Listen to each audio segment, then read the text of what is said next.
Legal voice viewers அனைவருக்கும் வணக்கம்.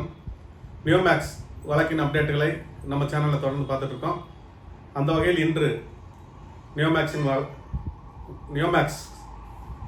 வழக்குகள் கேன்சலேஷன் ஆஃப் பெயில் ஜாமீன் ரத்து வழக்குகள் மாண்புமிகு நீதியரசர் பரத சக்கரவர்த்தி அவர்கள் முன்பு விசாரணைக்கு வந்தது.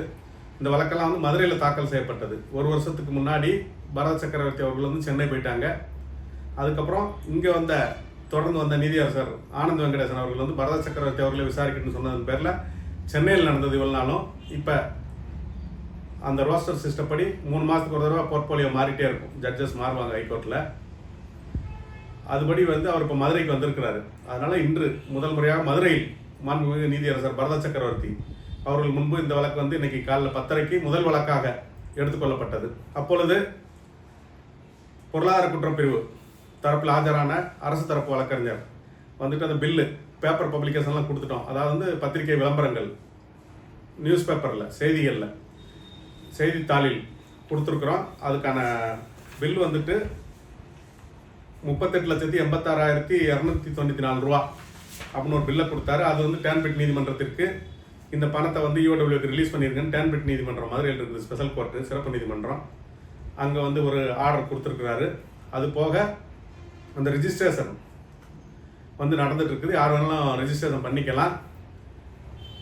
திங்கட்கிழமைக்குள்ள அந்த சொத்து விவரங்கள் ஃபுல்லாக எம்எஸ்டிசியில், இது மத்திய அரசு வழக்கறிஞர், மத்திய அரசு நிறுவனம் எம்எஸ்டிசி, அவங்க சொல்லியிருக்காங்க திங்கட்கிழமைக்குள்ள அனைத்து சொத்து விவரங்களும் அதில் ஆன்லைனில் ஏற்றிடுவோம் அப்படின்னு சொல்லியிருக்காங்க.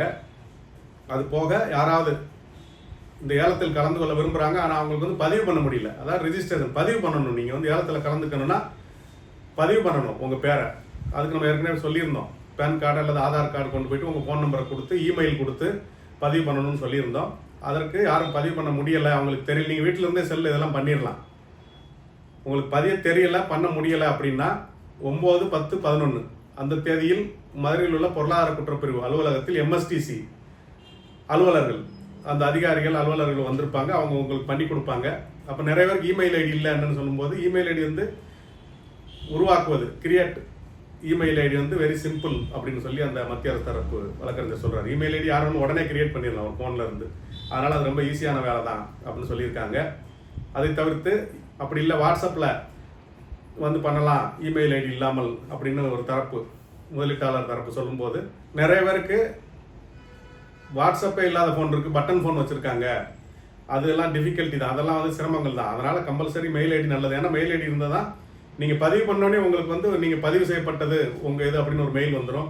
அப்புறம் ஏலம் எடுத்ததுக்கப்புறம் ஏலம் உங்களுக்கு கன்ஃபார்ம் பண்ணப்பட்டது, நீங்கள் ஏலத்தில் அதிகபட்ச ஏலதாரர் கேட்டிருக்கீங்க, உங்களுக்கு கன்ஃபார்ம் பண்ணப்பட்டது அப்படின்னு சொல்லி மெயில் ரிஜிஸ்ட்ரேஷன், அப்புறம் நீங்கள் ப்ரொசீட் பண்ணுறீங்க, அண்டு கன்ஃபர்மேஷன் ஆஃப் பிட்டு, இதெல்லாமே மெயிலே வந்துட்டுருக்கும் அப்படின்னு சொல்லியிருக்காங்க.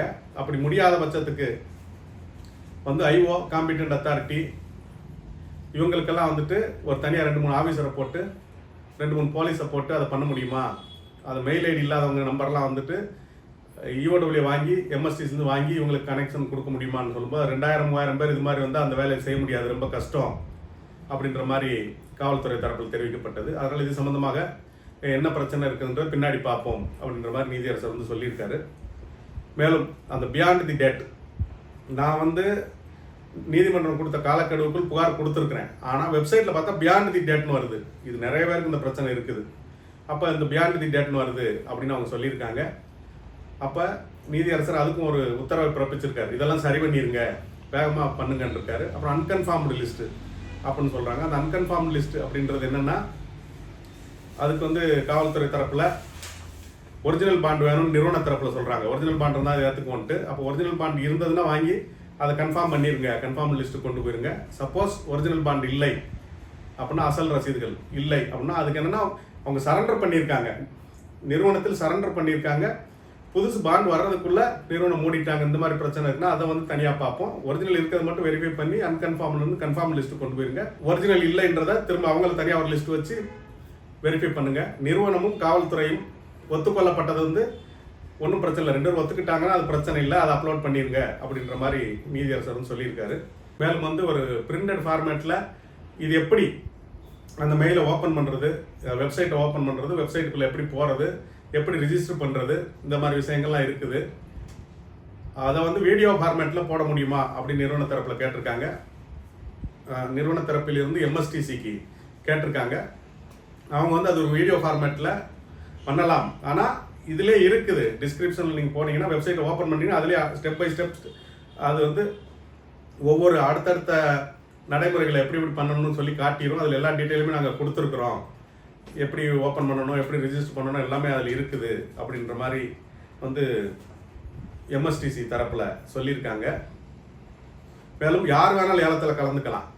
புகார் கொடுத்தவர்கள், கொடுக்காதவர்கள், பொதுமக்கள், அரசு ஊழியர்கள், அக்யூஸ்டுகள், நிறுவன தரப்பு யார் வேணாலும் ஏலத்தில் கலந்துக்கலாம். அது அதிகபட்சம் யார் கேட்காங்களோ அந்த லிஸ்ட்டு நீதிமன்றத்துக்கு வரும். நீதிமன்றம் வந்துட்டு அதை வந்து அப்ரூவ் பண்ணுவாங்க. நீதிமன்றம் அதை வந்து கன்ஃபார்ம் பண்ணால் அதுக்கப்புறம் அவங்க பணம் கட்ட வேண்டி வரும். மற்றபடி கலந்துக்கிறது யார் வேணாலும் கலந்துக்கலாம். அதுக்கு எந்த ரெஸ்ட்ரிக்ஷனும் இல்லை அப்படின்னு வந்து நீதியரசர் சொல்லியிருக்காரு. ஏற்கனவே 10,000க்கு மேற்பட்ட பிளாட்டுகள் ஏலத்துக்கு வந்திருக்குது. இன்னொரு 10,000க்கு மேற்பட்ட பிளாட்டுகள் வேற ஆள் பேரில் இருக்கும். அவங்க இருந்து பவர் வாங்கியிருப்பாங்க அல்லது சொத்து வாங்கியிருப்பாங்க, ஏதாவது பண்ணியிருப்பாங்க. நிறுவனத்தின் பேரில் இருக்கும், நிறுவன இயக்குநர்கள் பேரில் இருக்கும். அதற்கு பட்டா மாற்ற முடியாமல் இருக்குது. அதுக்கு பட்டா மாற்றுறதுக்கு நீதிமன்றம் அனுமதி கொடுக்குறோம் நிறுவன தரப்பில் கேட்டாங்க. அதற்கு காவல்துறை அதிகாரிகள், EOW காம்பிடென்ட் அத்தாரிட்டி எல்லாரும் உட்கார்ந்து அதை செக் பண்ணி அந்த நடைமுறையை நீங்கள் வந்து கொண்டு போகலாம் அப்படின்னு சொல்லியிருக்காங்க. அது போக இவங்களுக்கு அந்த அப்லோட் பண்ணுறதுக்கு அதுக்கெல்லாம் வந்துட்டு ஒரு 2-3 கான்ஸ்டபிள்கள் எல்லாத்தையும் உட்கார வச்சு அசிஸ்டிங் பண்ணுறதுக்கு நிறுவன தரப்புலேயே ஆள் கொடுக்க முடியுமா, 2-3 காவல்துறையினர் கொடுக்க முடியுமா அப்படிலாம் நீதியரசர் கேட்டிருக்காரு. மக்களுக்கு வந்து இந்த இமெயில் ஐடி இதெல்லாம் கிரியேட் பண்ணி அந்த ஏலத்தில் கலந்து கொள்வதற்கு ஏற்பாடு செய்வதற்கு அந்த 9, 10, 11 ஆகிய தேதிகளில் அது பண்ணியிருக்காங்க. இதில் இன்னும் மேலும் ஏதாவது சிரமங்கள் ஏற்பட்டால் அது உடனடியாக brought to the notice of the court, நீதிமன்றத்தின் கவனத்திற்கு அதை வந்து கொண்டு வந்தால் அதை வந்து எல்லாத்தையும் வந்து நம்ம அப்பப்போ சரி பண்ணிடுவோம் அப்படின்னு சொல்லியிருக்காங்க. மேலும் அந்த கேன்பிட் கோர்ட்லேயும் கேன்சலேஷன் ஆஃப் பெயில் வழக்குகள் நடந்துட்டு இருக்கு, நம்ம பார்த்தோம். ஹைகோர்ட்லேயும் கேன்சலேஷன் ஆஃப் பெயில் நடக்குது.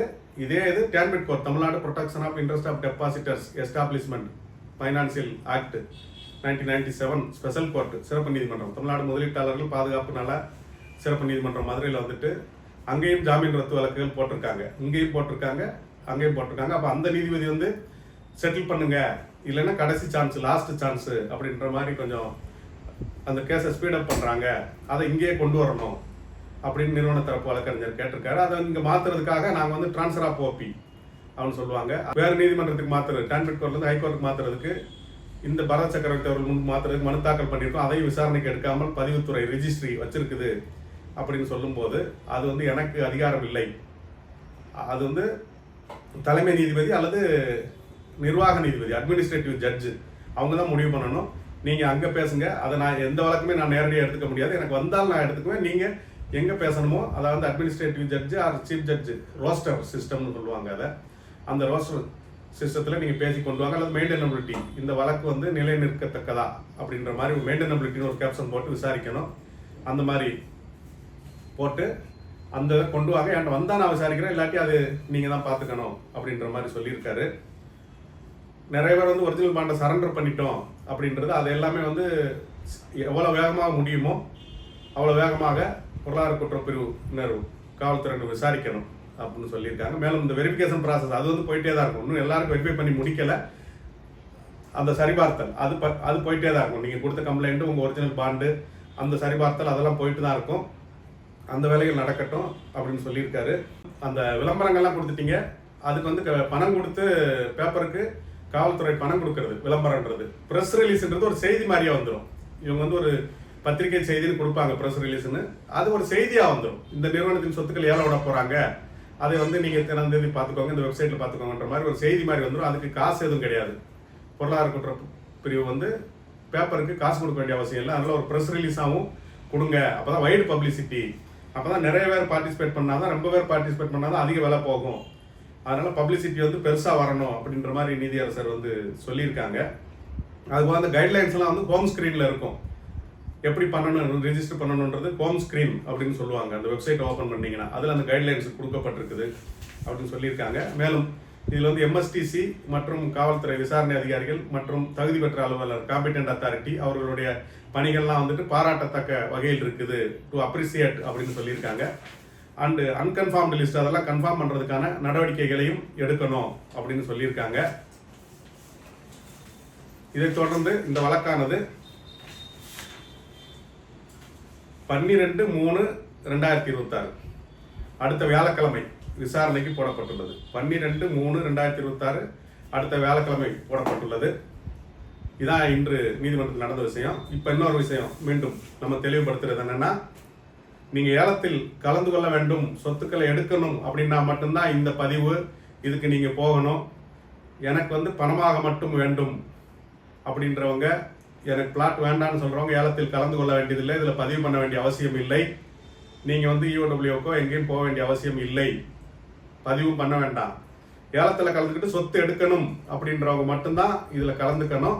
பணமாக வேண்டும்ன்றவங்க போக வேண்டிய அவசியம் இல்லை. நம்மளை பொறுத்த வரைக்கும் நம்மளோட கோயில்பட்டி அண்ட் மதுரை 2 ஆஃபீஸ்லையும் 2000 பேர்கிட்ட கொடுத்துருக்கீங்க. நம்ம 2000 பேருக்கும் அசல் மற்றும் வட்டியுடன் வேணும்னு மெமோ தாக்கல் பண்ணியிருக்கோம். அவங்க இந்த ப்ரொசீடிங்ஸ் எதுலையுமே கலந்துக்க வேண்டிய அவசியம் இல்லை. பணம் வேணுன்றவங்க ஏலத்தில் கலந்துக்க வேண்டிய அவசியம் இல்லை. அது மாதிரி ஏலத்தில் எடுத்தவங்க சொத்தை முதல்ல எடுத்துகிட்டு போயிடுவாங்க, எங்களுக்கு பணம்ன்றவங்களுக்கு ஒன்றும் கிடையாதா அப்படின்னா, பணமோ இடமோ எல்லாருக்கும் சரிசமமாக கிடைக்கும். அவங்களுக்கு 3 லட்ச ரூபாய்க்கு இடம் கொடுத்தா உங்களுக்கு 3 லட்ச ரூபா அக்கௌண்ட்டில் பணம் வரும். உங்களுக்கு 3 லட்ச ரூபா அக்கௌண்ட்டில் பணம் வர்ற அன்னைக்கு தான் அவங்களுக்கு இடம் கிடைக்கும். அப்போ இடம் கேட்டவங்களுக்கு முதல்ல கொடுத்துருவாங்களா?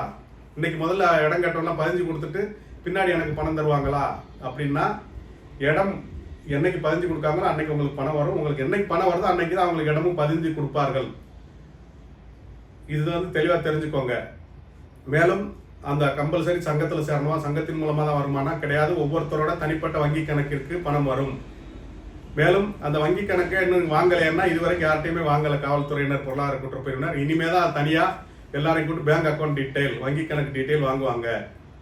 அதனால் எனக்கு இன்னும் பேங்க் டீட்டெயில் கேட்கல, உடனே வந்து எனக்கு பணம் வராமல் போயிடுமா அப்படின்னா, கம்பல்சரி எல்லாரையும் கூப்பிட்டு வாங்குவாங்க. அதுக்கப்புறம் எல்லாருக்கும் ஒரே நாளில் 65,000 பேர் 65,000 பேருக்கும் ஒரே நாளில் அக்கௌண்ட்டில் பணம் ஏறும். யாருக்கும் முன்னாடி பின்னாடி அந்த மாதிரி கிடையாது. அதே மாதிரி புகார் கொடுத்தவங்களுக்கு மட்டும்தான் இந்த நடைமுறை. புகார் கொடுத்தவங்களுக்கு மட்டும்தான் இந்த பணமோ இடமோ இந்த நடைமுறை. புகார் கொடுக்காதவங்களுக்கு இது கிடையாது.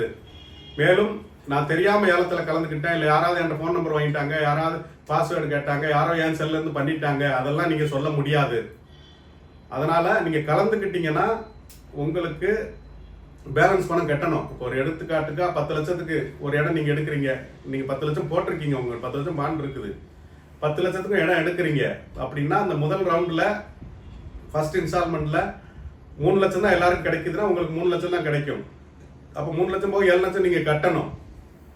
இந்த இடத்துல வந்துட்டு நான் தெரியாமல் போயிட்டேன், என்கிட்ட 10 லட்சம் பாண்ட் இருக்குது, கட்ட முடியாது அப்படின்னு சொன்னால், உங்களோட அந்த இஎம்டி தொகை அது 10% கன்ஃபார்ம் பண்ணியிருக்காங்க. அந்த 10% தொகை வந்து உங்கள் அக்கௌண்ட்டில் கழிஞ்சிரும். அதனால் நான் தெரியாமல் கொடுத்துட்டேன்னு சொல்ல முடியாது. அது மாதிரி வந்து நான் ஏலத்தில் கலந்துக்கிட்டேன், எனக்கு எழுத படிக்க தெரியாது, யாரோ என் செல்லை யூஸ் பண்ணிட்டாங்க, 10 லட்சத்துக்கு 1 கோடின்னு அமைக்கிட்டோம், பட்டனை ஒரு 0 எக்ஸ்ட்ரா அமைக்கிட்டோம் ஆன்லைன் ஏலத்தில்னா 1 கோடி உங்களுக்கு போயிடும். அப்போ பேலன்ஸ் பணம் நீங்கள் கட்ட வேண்டியிருக்கும். இல்லை உங்கள் பணத்தை வந்து பேலன்ஸ் பணத்தை கட்டி நீங்கள் சொத்தை எடுக்கணும். இல்லாட்டி போனால் உங்களோட பணம் உங்கள் அக்கௌண்ட்டில் இருக்கிற நீங்கள் உங்கள் கம்பெனியில் கட்டியிருக்கிற பாண்டு பணம் பறிமுதல் செய்யப்படும். இதில் வந்து எந்தவித இதுவும் இருக்காது. இதில் வந்து எந்தவித தயவுதாட்சணியமும் பார்க்க மாட்டாங்க அப்படின்றத தெரிஞ்சுக்கோங்க. மேலும் அந்த சொத்துக்கள் வந்து அஸ் இஸ் வேர் கண்டிஷன், உள்ளது உள்ளபடி தான்.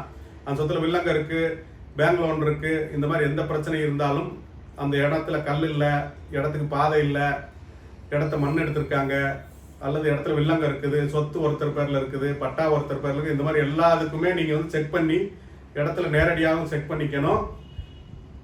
காவல்துறை இஓடபிள்யூ ஆஃபீஸ்லையும் போய் நீங்கள் வெரிஃபை பண்ணி டாக்குமெண்ட்டையும் பார்த்துக்கணும். வெப்சைட்லேயும் டாக்குமெண்ட்ஸ் இருக்குது, அது எல்லாமே நீங்கள் ஒரு வக்கீல்கிட்ட கொடுத்து செக் பண்ணி எல்லாம் பார்த்துக்கணும்.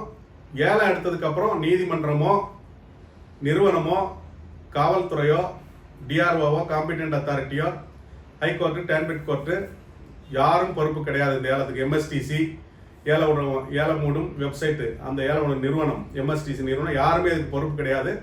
அது முழுக்க முழுக்க உங்கள் ரிஸ்க் தான். அது பலமுறை நம்ம ஏற்கனவே சொல்லிட்டோம்.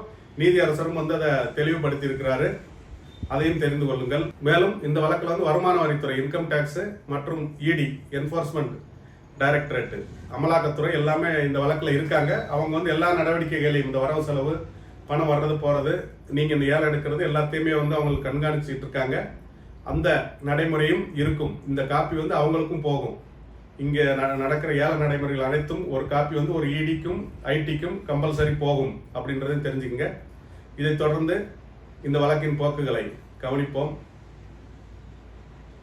அதாவது பணம்னு கேட்குறவங்க ஏலத்தில் கலந்துக்க வேண்டிய அவசியம் இல்லை, எந்த பதிவும் செய்ய வேண்டிய அவசியம் இல்லை. எதுக்கு திரும்ப திரும்ப திரும்ப சொல்கிறேன்னா, எனக்கு திரும்ப திரும்ப திரும்ப நான் கிட்டத்தட்ட ஒரு 10 வீடியோவில் இது வரைக்கும் சொல்லிட்டேன். அப்புறமும் ஃபோன் பண்ணி கேட்குறீங்க, நான் போய் பதியணுமா, எனக்கு பதிய முடியல அப்படின்ற மாதிரிலாம் சொல்கிறீங்க. அதற்காக இந்த பதில். பணம்னு கேட்குறவங்க ஏலத்தில் கலந்து கொள்ள வேண்டியதோ பதிவு செய்யப்பட வேண்டியதோ இல்லை. நீங்கள் வீட்டிலே உட்கார்ந்துருக்கலாம், எந்த நடைமுறையிலையும் கலந்துக்க வேண்டிய அவசியம் இல்லை. உங்கள் அக்கௌண்ட்டுக்கு பணம் வரும், அக்கௌண்ட் நம்பர் பின்னாடி கேட்டு வாங்கிக்குவாங்க காவல்துறையில், பொருளாதார குற்றப்பிரிவில் என்பதை தெரிவித்துக் கொள்கிறேன். இதைத் தொடர்ந்து இந்த வழக்கானது 12/3/2026 அன்று ஒத்திவைக்கப்பட்டுள்ளது. அதைத் தொடர்ந்து கவனிப்போம். நன்றி.